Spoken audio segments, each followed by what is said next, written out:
And welcome back. Now we're taking a look at another Boxing Day film. Now, perhaps the biggest film that landed on Boxing Day this year in Australian cinemas, Aquaman and the Lost Kingdom. Now, of course, this film is opening with a little bit of air of sadness around it. Of course, with all the changes at DC, this movie is kind of opening and being described as a nothing film because a lot of people are saying, well, this film has got no future. There's nothing going to come out of this movie that's going to keep going in the DC universe, even to the point now where Jason Momoa has kind of suggested in a couple of interviews recently that he's done with the character. So, yeah, it's one of those movies where I think for DC fans, it's like, do I go along and see it at the cinema, or do I just wait for it to come on a streaming platform because we don't know where it's going to go? Of course, the other big thing about this movie that a lot of people are talking about is that some idiots are saying they don't want to go and see the film because Amber Heard is in it. So you've got a lot of different political things going on behind the scenes with this film as well. But look, I went into it as a DC fan, just expecting a little bit of fun with some characters that I've come to love over the years, and I've got to say I wasn't disappointed. Basically, in this movie, Arthur Curry, played by Jason Momoa, who is Aquaman, is kind of living the life that he's always wanted to live. He's happily married to Mira, played by Amber Heard. They've got a son. His mother, Atlana, played by Nicole Kidman, is in his life. His dad, Tom, played by Tamara Morrison, is very much in his life and in fact looks after the baby a lot of the time, and things seem peaceful except for one thing.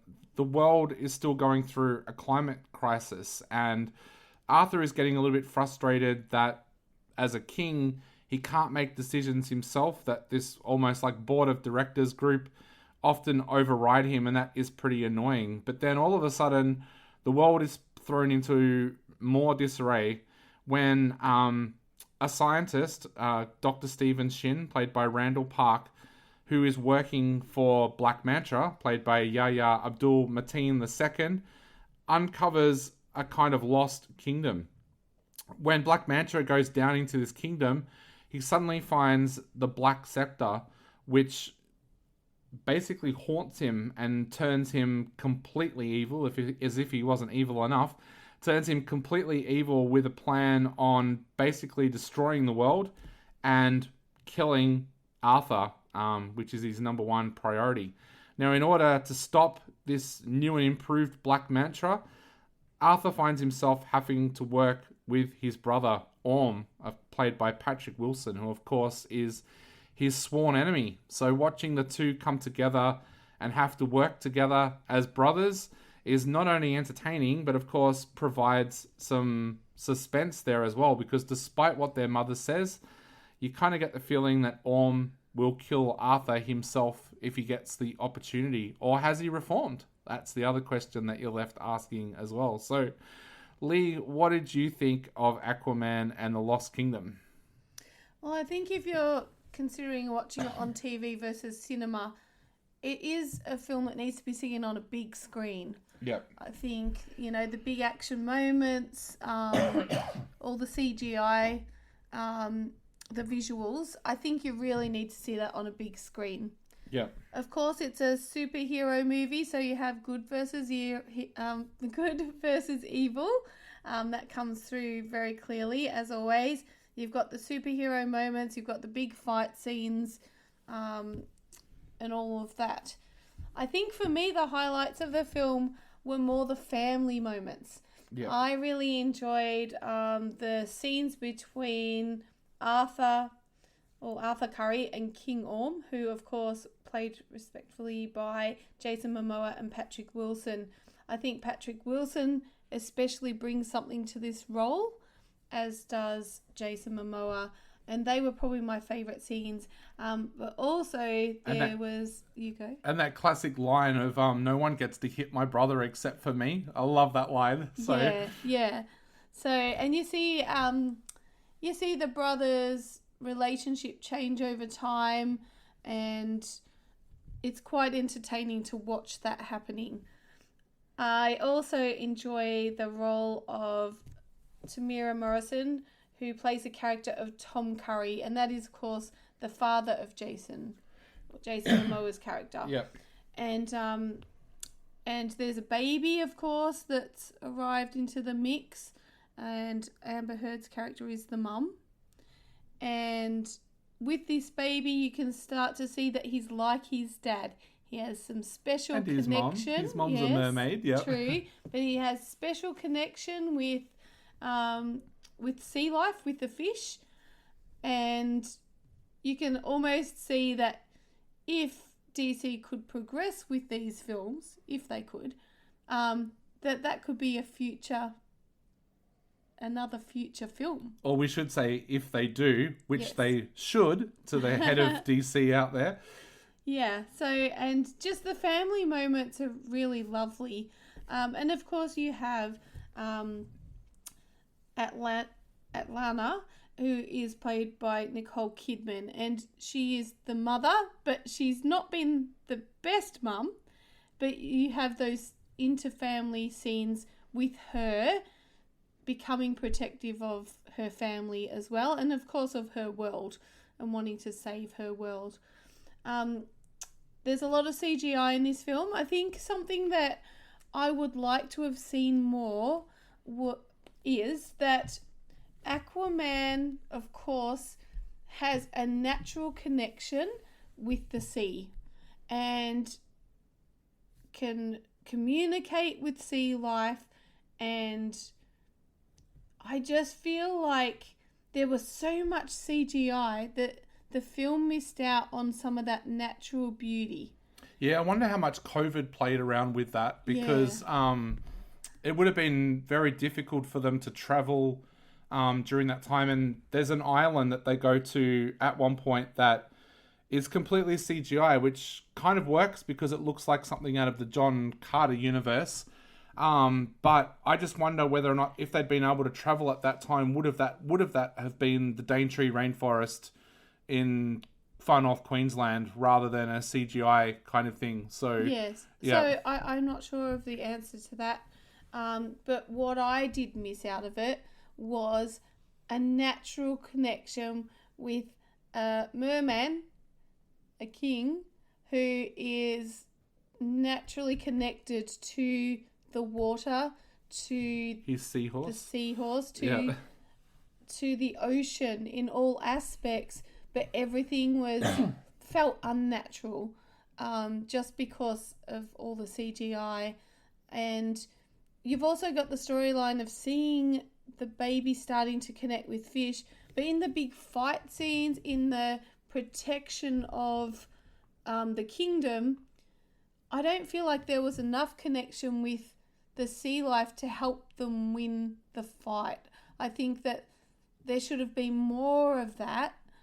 And almost the sea world coming together, not just the mer people. I felt like there should have been a lot more of the sea life involved in the fight scenes to overcome everything that was up against them.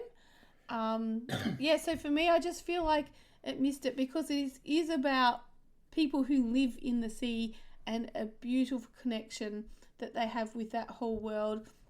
But I think it turned into more of that superhero,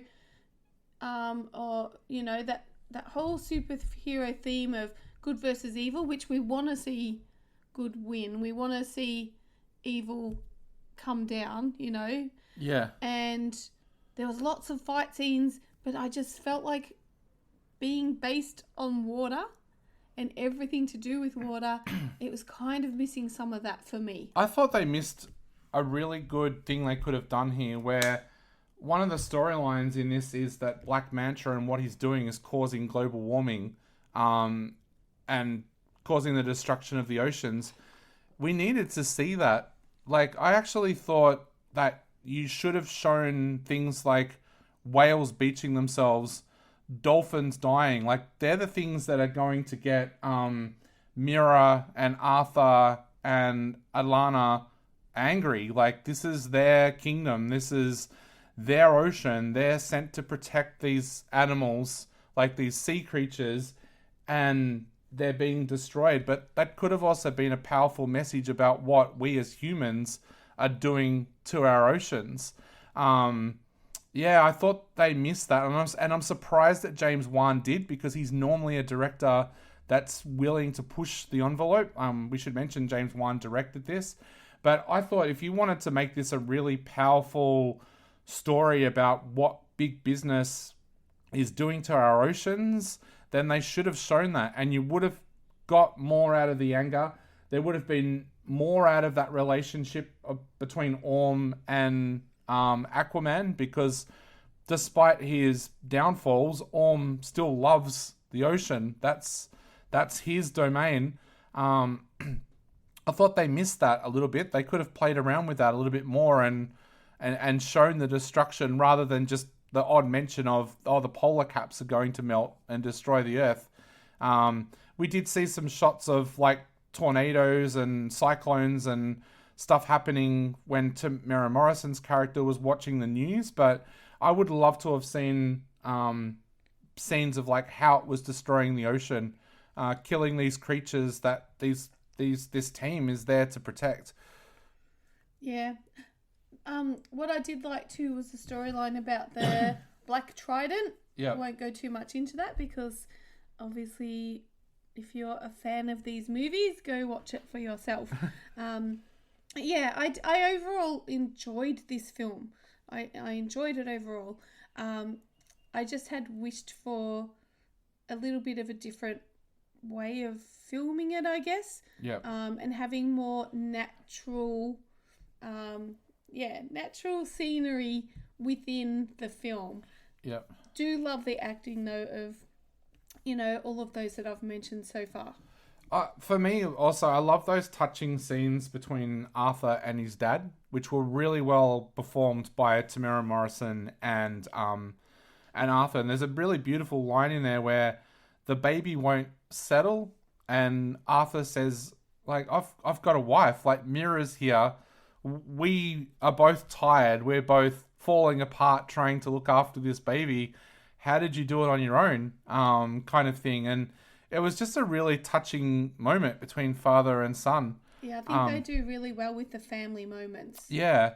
Also, the relationship between the two brothers, like, you kind of realize that Orm's whole thing with Arthur is more jealousy than anything else. And, like, Arthur says to him, well, mate, you had everything and you wrecked it. Like, I had to step in and take you down because you were greedy and destroying it. So there's great moments like that in this as well. But I just find, like, one of the things that I really enjoyed about this movie was that so many of the modern day DC movies, and I am not having a go at Zack Snyder here at all, because I've loved what he's done with the DC universe and I'm sorry to see him go. But I felt like he was tying this movie in to John Carter. Him and James Wan were perhaps expanding that back to John Carter, because the scenes where Arthur was rescuing Orm felt very much like John Carter's universe. And I know John Carter is supposed to be one of those characters that we don't talk about, because DC, in a lot of people's minds, made an absolutely brilliant film about him and then didn't go on with it because the powers that be didn't like it or whatever. But I just find it really interesting that I think this film is going to end up like Green Lantern and also John Carter, films that DC fans absolutely love and the idiots at the top of the company don't like, so they never went anywhere with them after that. It feels really weird that, like, when you're at a convention and you're talking to people about DC movies, they always mention, of course, the Bale Batman trilogy, because that is an absolute masterpiece. It is. But then when you talk to them outside of that, they always say, oh, how good was John Carter and Green Lantern, which are the two movies that DC never did anything with after they made those films. And I just get a feeling that this film is going to be in there as well. That this is going to be a film that is going to be loved by DC fans out there. I've been reading reviews of people who have written reviews of this that have said that it's confusing and they can't follow the story. It's like, really? Like, if you're a comic book fan, you are not going to have a problem with this film. So don't let idiots that are saying stuff like that put you off, because this film, if you're a DC fan and you know the comics, you are going to love this film. And I just get a feeling that this is going to be mentioned alongside John Carter and Green Lantern very, very soon. Yeah, I didn't find any issue with understanding what was happening at all. Yeah, I understood the storyline easily. Yeah. So the big question, Lee, what are you going to give this 1 out of 5 and why? I'm going to give it 3 out of 5. Thoroughly enjoyed it. It's entertaining. You've got great actors in this series. But yeah, as I said, I just felt that it missed a little with the natural component of, you know, being Aquaman and people of the sea. There wasn't enough natural connection with the sea. Yep, I'm going to give it 3.5 out of 5. I really love this world that James Wan has created here. Like I said, I feel that this movie ties into John Carter a lot more than the other DC movies have, in a way. I just thought James Wan has made this universe that he's created look absolutely fantastic. Love the touching moments between Arthur and Orm, and also, of course, Tom. Love the fact too that they actually had a scientist in this in the role of Stephen, who's torn between, I'm working for this evil overlord, but I don't really want to be because it's destroying the earth. Love that storyline as well. So love that they put some moral dilemmas in there for the characters as well. So I'm giving this one 3.5. Lee is giving it 3. Aquaman and the Lost Kingdom is a general release, so check your local cinema guide for when it's showing near you. It came out on Boxing Day.